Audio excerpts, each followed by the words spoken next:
You already got all those other guys. I got till 110, so. How was the first practice in Paz on Saturday, Coach? Saturday? Or the first practice in Paz? When was it? I think today is Tuesday. Today is Wednesday. Today's So Wednesday. we were in pads Tuesday, Monday, Sunday, and you're saying Saturday. So yeah, it must have been. They were good. They've been all really similar. They've been spirited, a lot of energy. I told them the pom poms are out 1 through 6, and then after 1 through 6, all the fun's off. You gotta get ready to go, and that's where teams separate themselves from this point moving forward. Very easy first day in pads.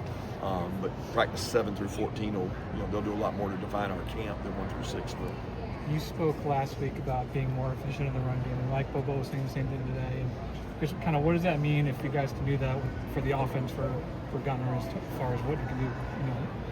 Define being more efficient, not as many third and longs, right? More than 5 yards per rush, which is a lofty goal.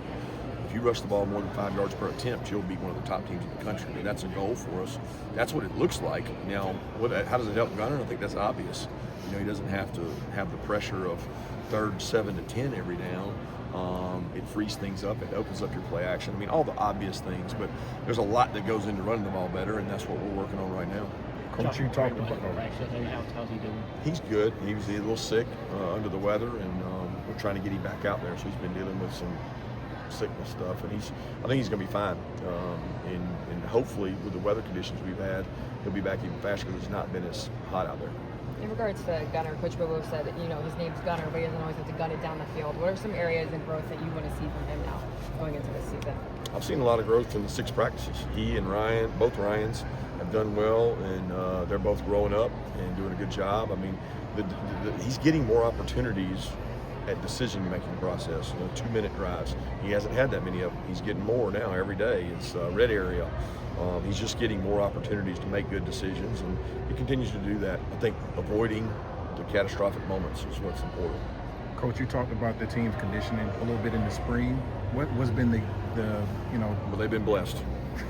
They've been, and I've tried to make it a positive. I think that it's easy to sit back as a coach and say, oh no, we haven't had the heat, we haven't had the mental fatigue or the tough moments in camp from a temperature standpoint that we typically have. I'm trying to use that as a positive to say, you know what, we can play faster, we can get timing in the passing game.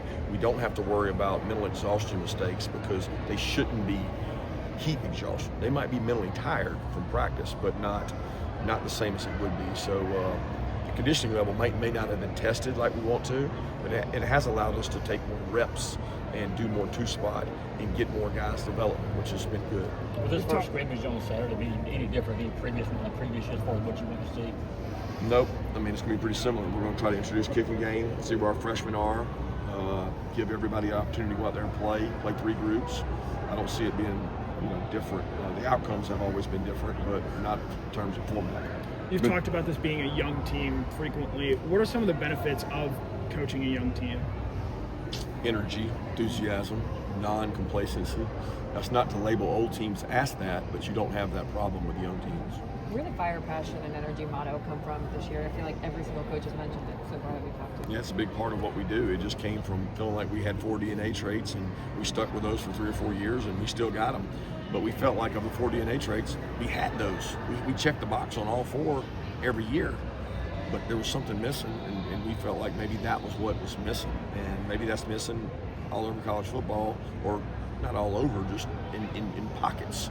And if you don't have that, then you may not have success. So we wanted to reward it, talk about it, and make it a DNA trait, because it wasn't in our DNA traits before. Obviously, you need fire, passion, energy around here every day through the day-to-day. But as an outside observer, what does that look like in between the whistles? The stuff we get to see, how does fire, passion, energy pop up? Relentless effort, connection, rewarding a teammate, hand on a helmet, body language.